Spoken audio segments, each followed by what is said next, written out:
Terlahir sebagai anak korban kekejaman Raymond Westerling dan tentaranya di akhir 1946, ayahnya yang bernama Palese ikut menjadi korban penembakan massal di desa Talabangi, Kabupaten Pinrang, Sulawesi Selatan. Tercatat lebih dari 10.000 korban jiwa dari masyarakat Sulawesi Selatan, menurut sejarawan Profesor Anhar Gonggong yang juga keluarganya menjadi korban pada kejadian tersebut. Kisah pilu ini menjadikan Usman Palese harus tegar di masa kecilnya tanpa ada sosok ayah yang mendampingi tumbuh kembangnya. Pada bagian kehidupan berikutnya, Usman Palese merantau dari Pinrang ke Makassar untuk melanjutkan pendidikan. Di saat itu ia berkenalan dengan pemuda bernama Muksin Gahar yang kemudian dikenal dengan Abdullah Said. Hingga pada akhirnya membawa mereka hijrah belajar sampai ke Yogyakarta di pendidikan Tarjih Muhammadiyah. Di masa sulit saat pendidikan di Jawa, Usman Palese menjadi murid dari ulama terkenal Buya Abdul Ghaffar Ismail yang juga ayah dari budayawan Taufik Ismail. Bahkan untuk memenuhi kebutuhan pribadi, beliau menjadi reseller batik dari beberapa pengrajin di Pekalongan.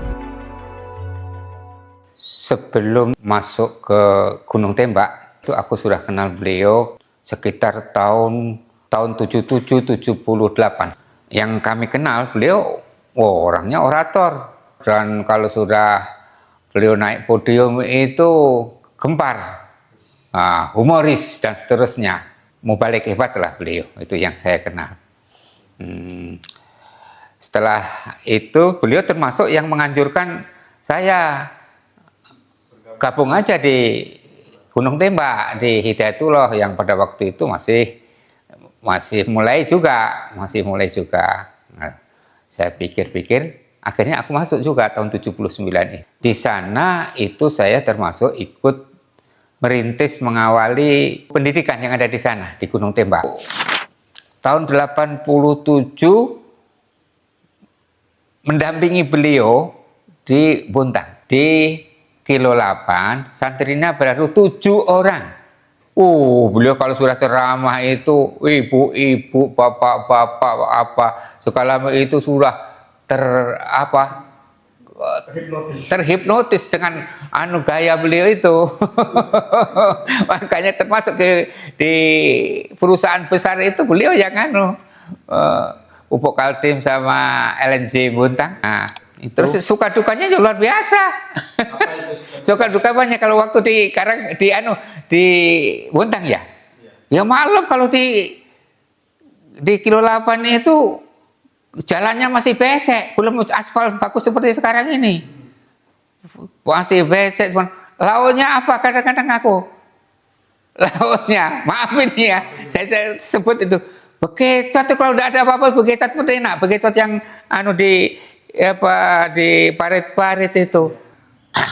Memang pendiri, siapa pendirinya itu yang bawaan Allah ya kamu Ustadz Abdullah saya itu ya termasuk beliau, terus Ustadz Nazir Hasan, Ustadz Asim, Ustadz Hasan Ibrahim. Berbekal ilmu yang sudah didapat di Pulau Jawa, kemudian datanglah ajakan dari Ustadz Abdullah Said untuk membangun pesantren di Kalimantan, tepatnya di Kota Balikpapan, Kalimantan Timur. Saat itu para pendiri Hidayatullah masih berstatus bujangan dan masih berusia 20 tahunan dan masih minim pengalaman. Akan tetapi doktrin yang selalu disampaikan Ustadz Abdullah Said membuat mereka bersemangat untuk melendingkan kalimat Allah tegak di muka bumi. Yang berkesan dengan keseharian beliau ya, the power of silaturahim. Ya. Dengan silaturahim banyak hal yang didapat. Terutama pengalaman, kemudian ilmu tentu saja, dan hal-hal lain yang menyertainya ya, seperti ya ada saja yang kemudahan-kemudahan yang didapat dengan silaturahim tersebut ya, baik itu berupa bantuan gitu ya, dan juga beliau ini lebih banyak menggali pengalaman orang-orang yang ditemuinya. Tentu hal yang pertama yang ditanya, apakah advice-nya, advice dari pengalaman hidup, kemudian misalnya dengan para ulama, para kiai, apa zikir-zikir yang mustajab ya. misalnya dengan akademisi, ya, misal juga dengan hal-hal yang remeh-temeh ya, kayak misalnya dengan teknisi. Di awal perlengkahan mendirikan pesantren banyak sekali tantangan yang dihadapi dengan istilah suka duka merintis jalan sejarah. Hingga pada akhirnya di tahun 1973 para pemuda tersebut memulai aktivitas dakwah mereka dengan membuka lembaga pelatihan untuk para mubalighin dan mubalighat di pusat kota Balikpapan. Hingga tercapailah niat mulia tersebut yang mengantarkan pada peresmian Pondok Pesantren Hidayatullah pada 5 Agustus 1976 oleh Menteri Agama Republik Indonesia Profesor Mukti Ali. Sebagai perwujudan mengamalkan ayat fantasiru fil ard atau bertebaran di muka bumi yang selalu diintrodusir oleh Ustadz Abdullah Said, maka sejak 1976 Ustadz Usman Palese ditugaskan untuk membuka cabang.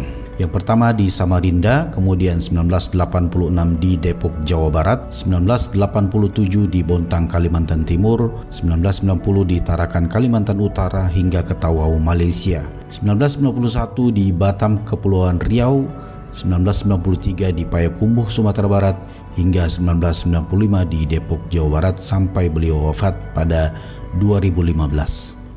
Sejak tidak terlibat secara teknis sebagai pengurus yayasan, Ustadz Usman Palese aktif di berbagai kegiatan seperti menjadi anggota MUI Kota Depok, Ketua Dewan Fatwa Hidayatullah, dosen istimewa di Setia Hidayatullah Depok, dan Majelis Penasehat Hidayatullah Pusat.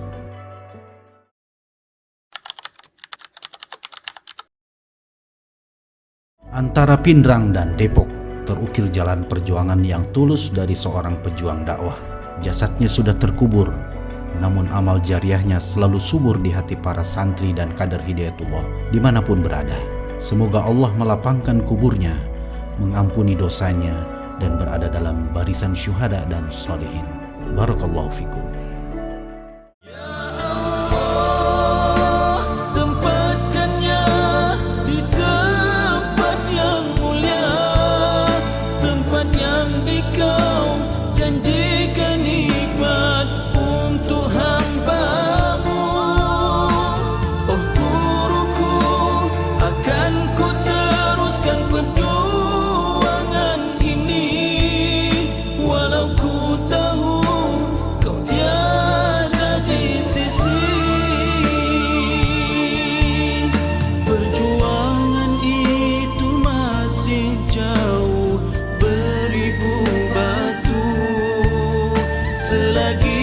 Masih di jasad mesti diteruskan. Sedih rasa